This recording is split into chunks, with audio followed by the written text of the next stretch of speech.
Hello guys, most welcome back to our YouTube channel Gyan with Sachin. तो दोस्तों, आज के इस कंप्लीट वीडियो में हम बात करेंगे अप्लाइड केमिस्ट्री के 5 ऐसे महत्वपूर्ण टॉपिक जिसे आप बिना पढ़े परीक्षा देने मत जाना।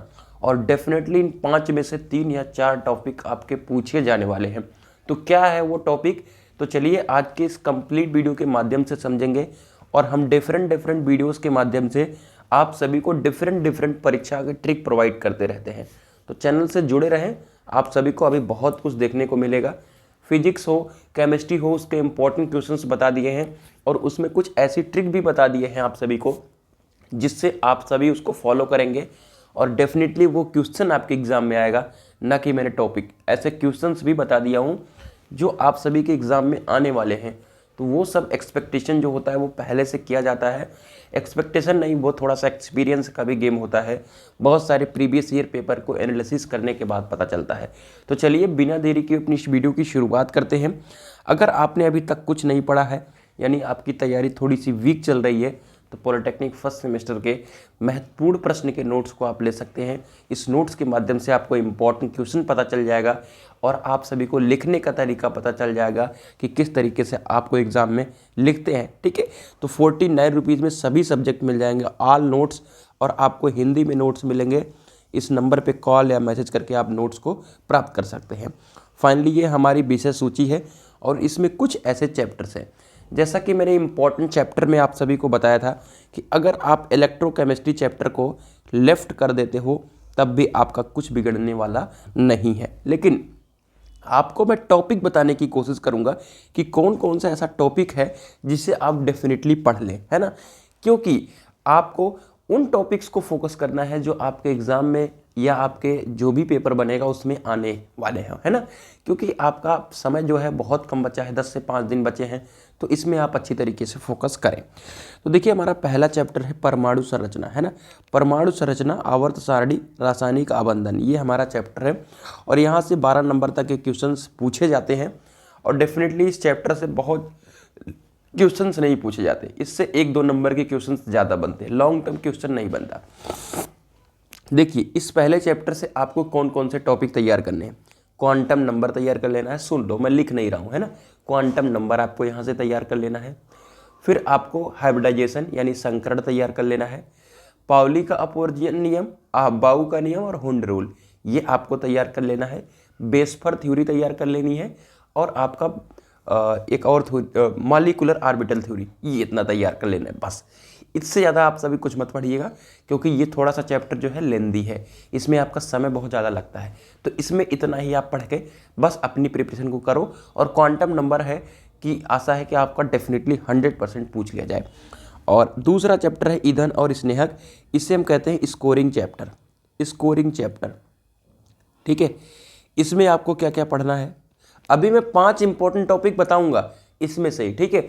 अभी जितने टॉपिक्स बता रहा हूं उसमें से 5 और इंपॉर्टेंट टॉपिक बताऊंगा इसमें से ही निकाल करके। ईंधन आप सभी से सिंपली पूछ लेगा, ईंधन को परिभाषित कीजिए या आदर्श ईंधन के गुण बताओ, है ना। उसमें भी कुछ डिफिनीशन है, एक HCB है, एक LCB है, उच्च ऊष्मीमान और निम्न ऊष्मीमान, और ऑक्टेन नंबर और सीटेन नंबर। इन चारों डेफिनेशन में एक डेफिनेशन मैंने आप सभी को बताया था और पूछा ही पूछा जाएगा। और उम्मीद करेंगे 2 डेफिनेशन पूछी जाए इसमें से।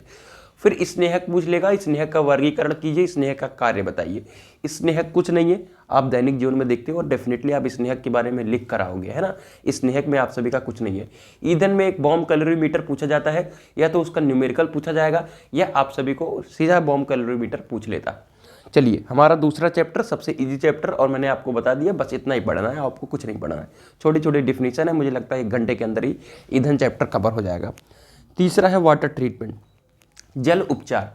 जल उपचार में क्या क्या पढ़ना है, एक तो आप सभी को जो 2-3 विधियां हैं, कौन कौन सी विधियां हैं, एक आपका ओजोनीकरण है, क्लोरोनीकरण है, ठीक है, आयन विनिमय रेजन विधि है। मतलब आपका कीटाणुनाशक वाला जो 3-4 विधि है उसमें एक पूछा ही जाता है। इस बात का आप सभी ध्यान रखें, ये आप सभी के लिए एक निंजा ट्रिक है। दूसरा, आप बफर सॉल्यूशन को पढ़ सकते हो। बफर सॉल्यूशन लास्ट ईयर से मतलब बहुत ज़्यादा हाईलाइट रहता है, तो बफर सॉल्यूशन को भी दे देगा। BOD और COD, इन दोनों में से एक आपका डेफिनेशन 2 नंबर में आने के पूरे चांसेज रहते हैं, ठीक है। इससे ज़्यादा मुझे नहीं लगता कि आपके एग्जाम में आपके जल उपचार वाले चैप्टर से कुछ आएगा, भले आपको देखने में लगता हो। इलेक्ट्रोकेमिस्ट्री को मैं अपनी तरफ से लेफ्ट कर दिया हूँ। संक्षारण, देखिए संक्षारण में पहले तो डेफिनेटली पूछेगा संक्षारण क्या है, ठीक है। फिर संक्षारण में जो डिजाइन है, डिजाइन के बारे में पूछेगा कि किस डिजाइन के कारण जो है, किन किन कारणों की वजह से संक्षारण अधिक होता है। बस इतना ही है आप सभी का संक्षारण। संक्षारण में कोई एक्स्ट्रा क्वेश्चन बनता ही नहीं। एक क्वेश्चन बनता है लोहे में जंग लगना, या तो संक्षारण पूछता है या लोहे में जंग लगना। अगर इन दोनों के अलावा कोई और तीसरा क्वेश्चन आप दिखाओ, है ना, बस आपको संक्षारण से रिलेटेड पूछ रहा है तो संक्षारण ही लिखोगे ना, उसमें कुछ और नया थोड़ी ऐड करोगे। अब संक्षारण से थोड़ा हट के या थोड़ा बढ़कर कुछ भी पूछेगा तो आप संक्षारण की चीज़ों को लिखोगे, है ना। अगला सबसे इम्पोर्टेंट जो चैप्टर है, मैंने टॉपिक नहीं, ये इम्पोर्टेंट चैप्टर है। अगर आप इसको नहीं पढ़ते हो तो आप 15 नंबर गंवा दोगे, ठीक है। यही चैप्टर है जो 15 नंबर आपके काम आएंगे, है ना। यहाँ से आपका ऑर्गेनिक कंपाउंड यानी IUPAC से आपके कितने नंबर पूछे?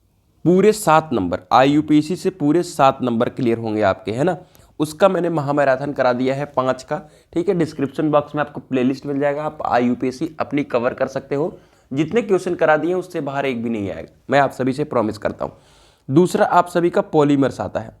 पॉलीमर्स में मैंने योगात्मक पहलू जो है उसको मैंने कहा कि आप छोड़ दो, जो आपका संगणन बहुलक है उसको ही पढ़ लो, उसमें से एक आपका डेफिनेटली पूछा जाएगा। प्लास्टिक है, प्लास्टिक में थर्मोसेटिंग और वर्सेज थर्मोप्लास्टिक, इन दोनों का जो है अंतर हमेशा पूछा गया है, हमेशा, और डेफिनेटली आपके एग्जाम में फिर से आने वाला है, इस बात का आप सभी ध्यान रखें। तो 3 टॉपिक तो यही हो गए, 1, 2 और 3। 5 नंबर ये हो गया प्लस 7 नंबर ये हो गया, 5 और 7 प्लस 5 ये पूरे 12 नंबर हो गए। तो आपका छठवां जो चैप्टर है 12 नंबर का 100% है, ठीक है। आप योगात्मक संगणन बहुलक पढ़ लो, योगात्मक नहीं, और आप थर्मोसेटिंग प्लास्टिक और थर्मोप्लास्टिक में अंतर पढ़ लो, सिर्फ IUPAC कर लो, है ना।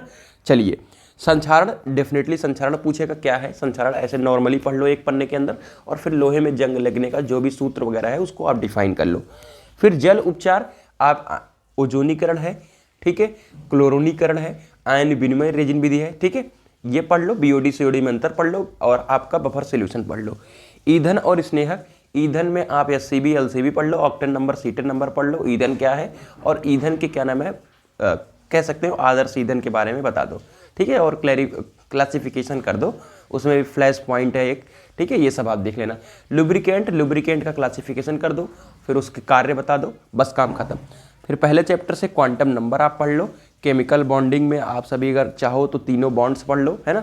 उसके बाद बेस्पर थ्योरी, मॉलिकुलर ऑर्बिटल थ्योरी और हाइब्रिडाइजेशन यानी संकरण। उसके बाद आप सभी काम खत्म। इतनी पूरी केमिस्ट्री है और इसी में से सारा आ जाएगा। तो मैंने बहुत कम में आप सभी को बता दिया, वैसे तो बहुत सारी चीज़ें उसमें दी हुई हैं। तो ये थी आज की कंप्लीट वीडियो, और मुझे लगता है आप सभी को समझ में आ गया है, और आप सभी को और भी नहीं समझ में आ रहा है तो आराम से नोट्स वाले ग्रुप में ज्वाइन हो जाओ, आपकी पूरी जानदार तरीके से प्रिपरेशन करा दिया जाएगा, यानी नोट्स प्रोवाइड कर देंगे, आप उसमें से पढ़ लोगे। तो मिलते हैं एक नई वीडियो के साथ, तब तक के लिए bye bye, tata, love you all, take care.